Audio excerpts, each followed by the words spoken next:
Hello students, my self Priyanka. और आज मैं आप लोग के साथ स्टार्ट करने जा रही हूँ एक नया सब्जेक्ट जो कि है theory of computation in formal languages. इसको हम ऑटोमेटा भी बोलते हैं। तो आइए देखते हैं, स्टार्ट करते हैं। तो आज मैं आप लोग के साथ बहुत ही इंट्रोडक्टरी, बहुत ही बेसिक पोर्शन शेयर करूंगी इस वीडियो में।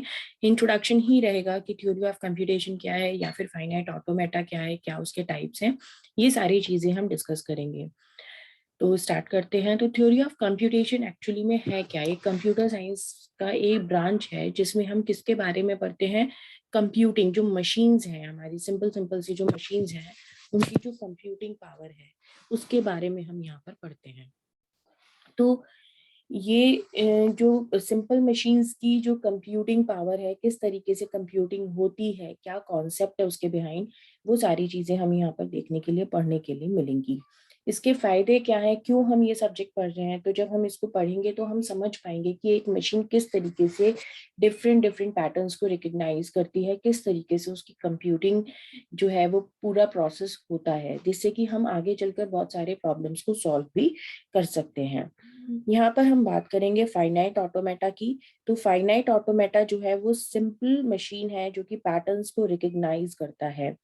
ठीक है। तो फाइनाइट ऑटोमेटा या फिर हम उसे फाइनाइट स्टेट मशीन भी बोल सकते हैं, एक इस तरीके का मशीन होता है जो कि हमारे सिंपल सिंपल पैटर्न्स को रिकग्नाइज करता है।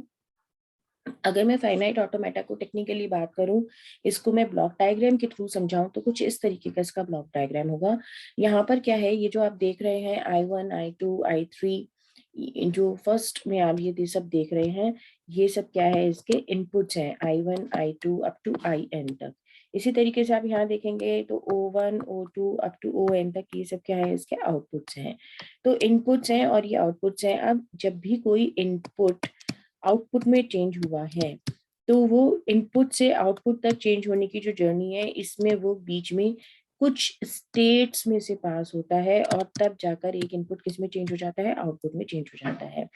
तो वो जो स्टेट्स हैं कि किस तरीके से एक स्टेट से दूसरे स्टेट में जा रहा है, ये जो स्टेट्स है, यही हमारा क्या है, थ्योरी ऑफ कंप्यूटेशन है। ठीक है। तो ये इसका हम ब्लॉक डायग्राम इस तरीके से इसको रिप्रेजेंट कर सकते हैं। इसके साथ ही साथ अगर हम टेक्निकली रिप्रेजेंट करेंगे तो हम फाइनाइट ऑटोमेटा को 5 टपल्स के थ्रू रिप्रेजेंट करेंगे। और ये 5 टपल्स क्या है, ये स्क्रीन पर आपके सामने है।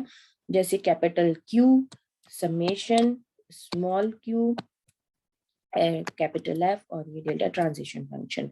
तो अगर यहाँ पे मैं बात करती हूँ फर्स्ट टपल की, जो कि क्या है हमारा कैपिटल Q, तो ये क्या है, फाइनाइट सेट ऑफ स्टेट्स है। इसमें क्या है, बहुत सारी स्टेट्स हैं हमारी, जितनी भी स्टेट्स होंगी टोटल, जितने भी ट्रांजिशंस हुए हैं, जितनी भी स्टेट्स की नीड हुई एक मशीन में, वो सारे स्टेट्स का सेट अगर मैं बना दूं तो वो किससे रिप्रेजेंट होगा, कैपिटल Q से। इसी तरीके से नेक्स्ट क्या है, हमारे पास समेशन है। तो समेशन में क्या है, सेट ऑफ इनपुट सिंबल्स, जो हम इनपुट्स देते हैं, वो सारे इनपुट्स का जो सिंबल का जो सेट है वो हम किससे रिप्रेजेंट करते हैं, समेशन से। उसके बाद आता है स्मॉल q, जो कि क्या है, इनिशियल स्टेट है। इनिशियल स्टेट मतलब जब हम मशीन को डिजाइन कर रहे हैं तो वो सबसे पहला स्टेट जहां से हम मशीन में पैटर्न्स को इंसर्ट करना स्टार्ट करेंगे, या मैं बोलूँ जहां से मशीन हमारी स्टार्ट हो रही है, तो वो पहले स्टेज को हम क्या बोलते हैं, कैपिटल Q से रिप्रेजेंट करेंगे, इनिशियल स्टेट बोला जाता है। फिर उसके बाद कैपिटल F है, कैपिटल F मतलब फाइनल स्टेट। फाइनल स्टेट को हम डबल सर्कल के थ्रू रिप्रेजेंट करते हैं। आगे चल के मैं आपको डायग्राम में सारी चीजें दिखाऊंगी।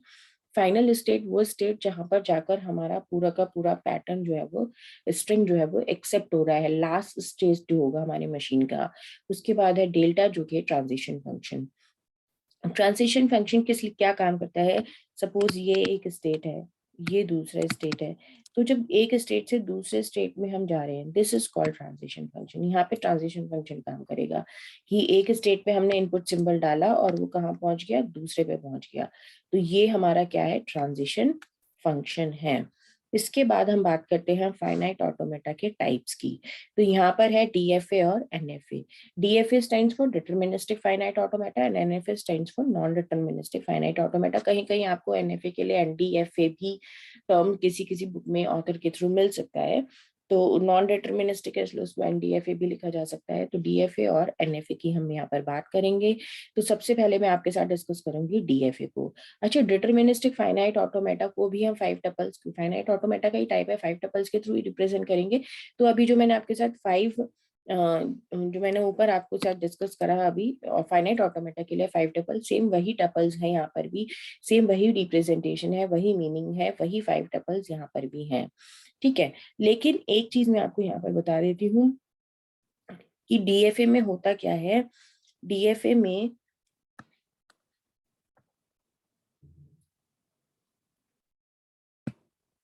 डीएफए में होता क्या है कि किसी भी पर्टिकुलर इनपुट कैरेक्टर के लिए मशीन जो है वो सिर्फ एक ही स्टेट पर जाती है। जैसे सपोज करो कि एक स्टेट है मेरे पास Q1, ठीक है।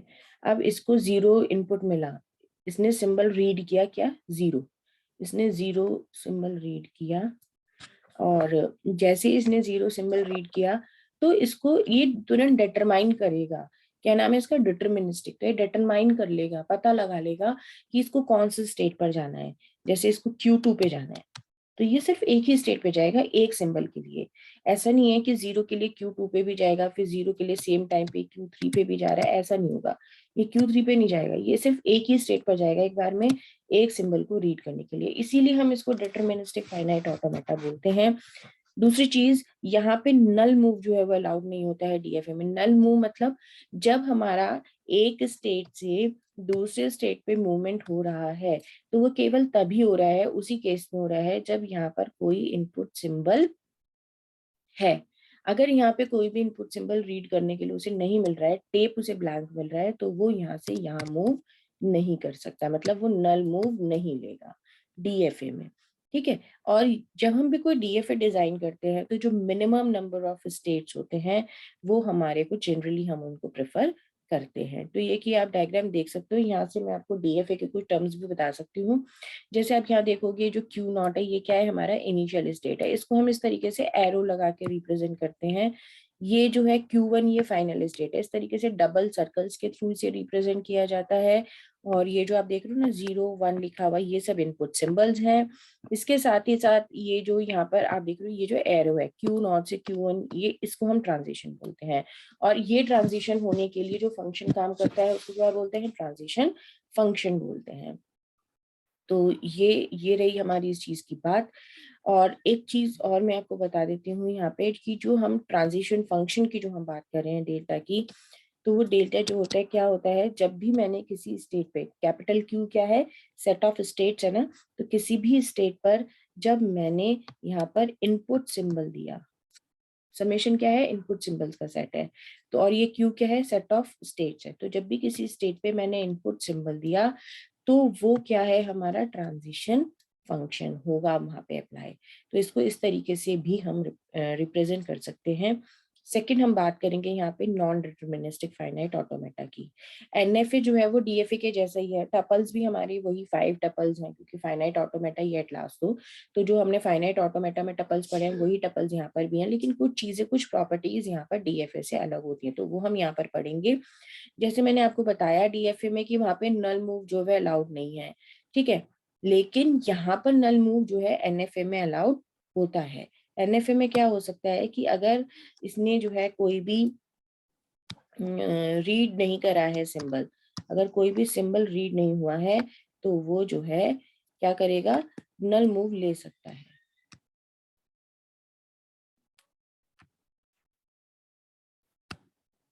ठीक है।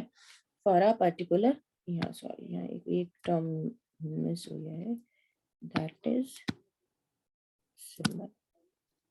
तो नल मूव जो है वहां पे अलाउड नहीं था डीएफए में, लेकिन यहाँ पर हो सकता है, मतलब एक स्टेट से दूसरे स्टेट पर बिना किसी सिंबल को रीड किए भी मूव किया जा सकता है।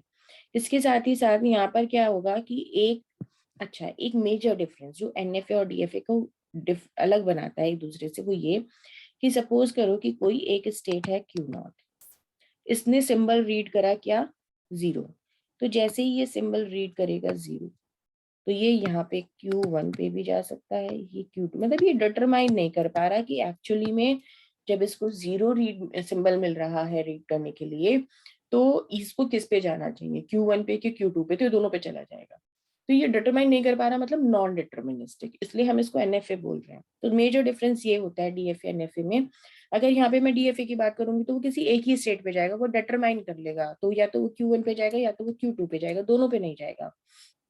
मतलब डीएफए में वो एक सिंबल रीड करने पर मल्टीपल स्टेट्स पे नहीं जा सकता, जबकि एनएफए में वो मल्टीपल स्टेट्स पर जा सकता है। ऐसा जरूरी नहीं कि हर बार जाएगा ही जाएगा, बट वो जा सकता है।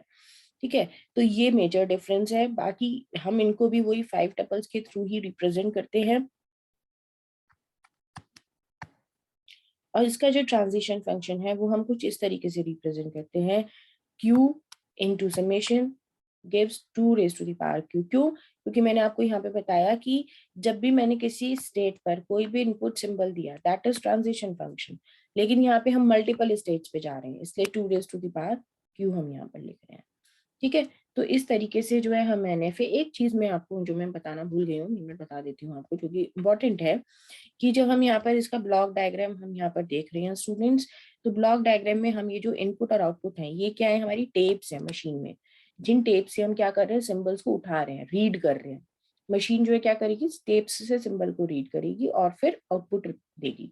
तो इनपुट से आउटपुट के बीच में वो मल्टीपल स्टेट से पास होंगे, मल्टीपल स्टेट से इनपुट पास होंगे, तब जाकर वो कहीं आउटपुट बनेगा। तो वो जो मल्टीपल स्टेट से जो पास होना है, किस तरीके से पास हो रहे हैं, कौन से स्टेट पर कितनी बार जा रहे हैं, ये सिंबल मिलने पर किस स्टेट पर जाना है, तो ये सारी जो प्रोसेसिंग है, ये जो सारा कंप्यूटेशन है, यही हमारा क्या है, थ्योरी ऑफ कंप्यूटेशन या फिर ऑटोमेटा। तो आज के वीडियो में इतना ही। हो सकता है कि जो चीजें मैंने अभी आपको बताए हैं, अगर आप बिल्कुल वेरी फर्स्ट टाइम इस सब्जेक्ट को पढ़ रहे हैं, आज ही स्टार्ट किया है आपने वीडियो के साथ, तो हो सकता है चीजें थोड़ा सा आपको बॉदर करें, अभी ना समझ में आए, बट बिलीव मी, जैसे जैसे हम इसके एग्जाम्पल्स करेंगे आगे, तो आपको सारे कॉन्सेप्ट बहुत अच्छे से क्लियर होते चले जाएंगे। तो आगे मैं इनके जो है न्यूमेरिकल क्वेश्चंस लेकर आने वाली हूँ, तो बने रहिए चैनल के साथ। तब तक के लिए थैंक यू सो मच।